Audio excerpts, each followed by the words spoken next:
नमस्कार। मैं नेपाल से बोल रहा हूँ। मेरा नाम इंद्रलाल ठाकुर है। मैं भारत के जनप्रतिनिधि ही नहीं, जनता सबसे सचेत नागरिक को मैं सभी सचेत नागरिक को नमन करता हूँ।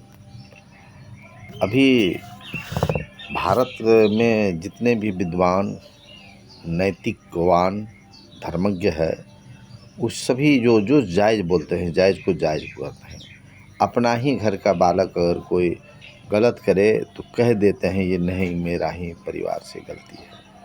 इतना ऐसा ईमानदार धर्मज्ञ व्यक्ति भी भारत में बहुत था, जो बहुत माध्यम से, संचार के माध्यम से अपने अपने अभिव्यक्ति व्यक्त किए हैं। फिर भी मैं सभी नागरिकों को, मित्र को नमन करते हुए कहना चाहूँगा कि देखिए, हमारे पूर्वज पुरखा जो थे अनाहक में, वो इसे मानसिकता में यह भर दिए थे कि नेपाल गरीब देश है, छोटा देश है और इसे ऐसा होना चाहिए, वैसा होना चाहिए। लेकिन वास्तव में नेपाल अब प्रमाणित होता है कि नेपाल के चलते पड़ोसी मित्रों को कितना आवश्यकता है, कितना फ़ायदा हुआ है। इस बातों के प्रमाण अभी हुआ है। जैसे जिसका बॉर्डर है, कंपाउंड है, घेरा लगाने का उसका निजी अधिकार है। अगर नेपाल सरकार अब बॉर्डर में अपने अनुसार की सीमा रेखा में वॉलिंग कर रहे हैं या वायरिंग कर रहे हैं, जो भी घेराबंदी जो कर रहे हैं, वो नेपाल का सरकार ईमानदार है, अपना ही कित्ता में रहेगा, अपना ही बॉर्डर में जहाँ है, दूसरों का ज़मीन अतिक्रमण नहीं करेगा। तो कहने को मतलब अभी अपना ज़मीन में अब वॉलिंग कर रहा है, घेरा लगा रहा है।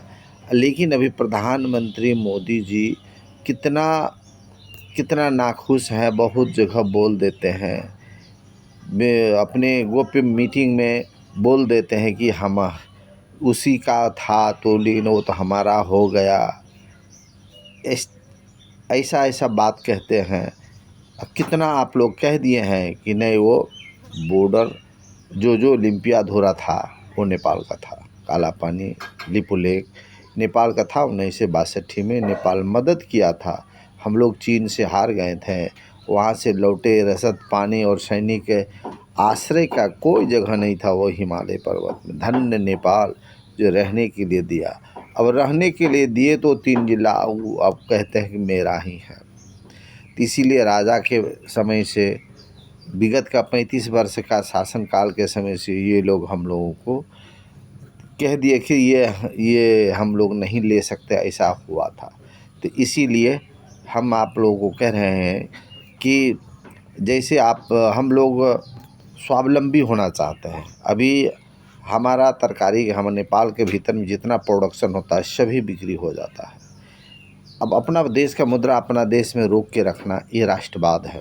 तो अभी बालेन साहब प्रधानमंत्री जो है सभी नेपाली मुद्रा को अपने देश में रख रहे हैं। अगर मान लिया कि बॉर्डर के उस बार में भारत के तरफ से व्यापारी का दुकान नहीं चलता है, तो इसमें नेपाल सरकार का कोई गलती नहीं है। नेपाली ग्राहक नहीं जाता है तो कोई गलती नहीं है।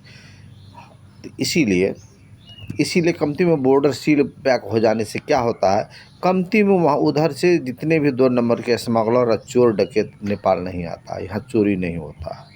दूसरी बात, जो अभी नेपाल में भारत के भिखारी 10 लाख से ज़्यादा भिखारी है। कमती में वह भिखारी हमारा नेपाल का मठ मंदिर, गांव बस्ती को घिना दिया है। और वो जो होता है मवालिये लोग जो है, बंजारण लोग जो है, इतने हैं, वो अब कितने लाख होगा। वो किसी भी शहर के बगल में टेंट हाउस लगा के रहते हैं। घर घर में 1-2 आदमी जाता है, दिन भर में जितना लाता है, यहाँ दारू मांस खाता है, सिगरेट बीड़ी पीता है, मौज मस्ती करता है, फिर सुबह घर घर में पठा देता है, जाओ। कहीं हुआ तो वहाँ चोरी भी कर लेता है, पॉकेटमारी भी कर लेता है। तो जितना भी कोई गलत काम हो रहा है, चोरी डकैती आदि इत्यादि कुकर्म, वो बॉर्डर बंद हो जाने के बाद हम लोग का देश में चोरी डकैती नहीं होगा, बच्चा का चोरी नहीं होगा, कोई बुर्का वाला औरत नहीं आएगा, बच्चा का चोरी नहीं करेगा। भारत में सब कुछ फ्री है। ट्रेन में जाइए, वहाँ डर लगता है कैसे जाएं, बीवी बच्चे के साथ जा नहीं सकते हैं। कहीं स्टेशन में बैठिए, बड़े शहर में जाइए, वहाँ गुंडा से भरा हुआ। भारत अपना देश को सुरक्षा करे, दूसरे के देश में घुस के जो सेना को मारते हैं, अपने देश को, क्रिमिनल को, अपराधी को पकड़ के सजा दे, ये सबसे बड़ा देश सेवा होगा। धन्यवाद, नमस्कार।